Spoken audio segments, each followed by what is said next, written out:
How did it all start with you, Corey? I'll start with you, Corey too. Yeah, sure. We've been pitched for about 12 years, everything under the sun, to Canadian chefs, you name it. We've been pitched everything, and this one we had a lot of say-so on, and it was just a nice recipe, and it's good to reunite, and they just wanted to capture us. I mean, basically, it made sense. It made sense. We've been offered so many things, and we said the only way we would do it is if we had creative input, and we're both executive producers on the project, and that it made starts when? Convincing for us. August 29th, 10 p.m., and we run an hour, so it'll be 1 and 2. Then the week after, you'll see 2 and 3.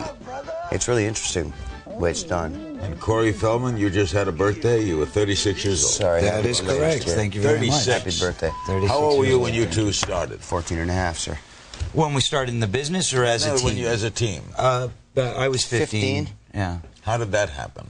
Well, funny enough, it was haphazard, actually. Oh, we auditioned against each other. We were competition for Mouth and Goonies. And Lucas, which I got really, Goonies. Right. He got Lucas. And then I got a call. Actually, I went in and I did my my reading, and I got the part, and they brought me down to the wardrobe. And as I'm getting on my wardrobe, they said, it was Joel Schumacher who was the director, and he said, "Oh, I'm so excited. We've got this great cast. We've got, Kiefer Sutherland, and we've got Jamie Gertz and Corey Haim." And I went, "Who? What?" It's Corey Feldman, actually. It's Feldman. He said, no, Corey Haim, Haim. So, and then I've been stuck with him for the rest of my life. What was the special magic, do you think, between the two of you? Well, besides the name, obviously, which is a very double bubble type issue, people, and we just clicked chemistry for ourselves, and people, I guess, getting wind of it, like, wow, these two have something off camera, but on camera, they know what we can complete each other's sentences. Right.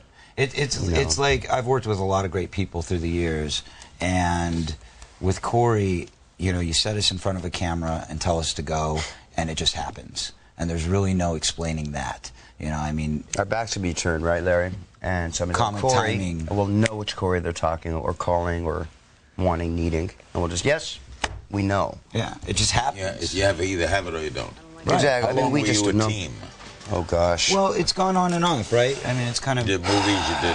Yeah, well, we did the first 3, which was Lost Boys, Dream a Little Dream, License to Drive. Not in that order. But, and then we took a break. We made an announcement on CNN, actually, where we said, we felt that everybody was starting to get us confused. People were calling me Corey Haim, they were calling him Feldman. They were mixing the two names together, and it became Feldschmeister, and it was all over the place. Went our separate ways. And so we took a break. Better. And then separate things. You each did films. Yeah. Oh yeah, we've done 8 movies together. Yes, and just figured this. And we took a break, and then when we took a break, we both fell into our hard times. And then, that was what, drugs? Well, you name it, just things that... And was this together or separately? You went your way and fell into drugs? No, we did some drugs together. We had some... You were friends? We had times, yeah, exactly. We were friends. You weren't just co-workers. Experiences. Right. And then behind the scenes, we're brothers. He kind of went into, like, his dark times separately. I went into mine separately.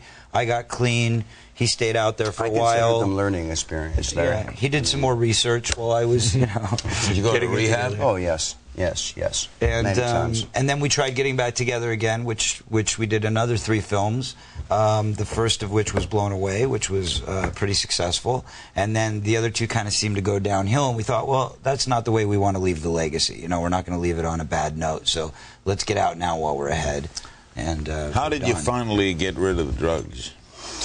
I didn't like looking in the mirror anymore. I couldn't do it, and tying my shoe like any way I could, because I can honestly rest my arms here. I hit about my peak, about 302, but about 285 about 11 months ago with you, and now I'm back to 150. You weighed 302 pounds? At my peak, years ago, but when I saw Corey about a year ago... Is this why you were addicted? I think I have an addiction to pretty much everything. I mean, I have to be very careful with myself as far as that goes, which is why I have a support group around me consistently. He's addicted to life. Exactly. What were you addicted? I'm addicted to my wife now.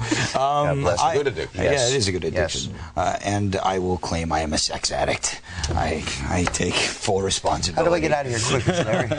I have to admit it. But I was addicted. I was addicted to cocaine. I was addicted to heroin. God bless you. And then I got sober. But the thing with me is that mine lasted for 2 years. and everybody kind of put this thing over me, like, you know, this wild, crazy drug guy, you know, and it was like, no, actually it lasted from like 87 to 89. I was sober by the time I was 18 years old. And when you stopped, you stopped. Right. Never looked back. You, it was longer, right? I was what you would have called back then probably chronic relapser for the rest of my life. So I always try to stay, not for the rest of my life, but I like to have a great support group around me and to make sure that happens, and I always like to stay fine-tuned.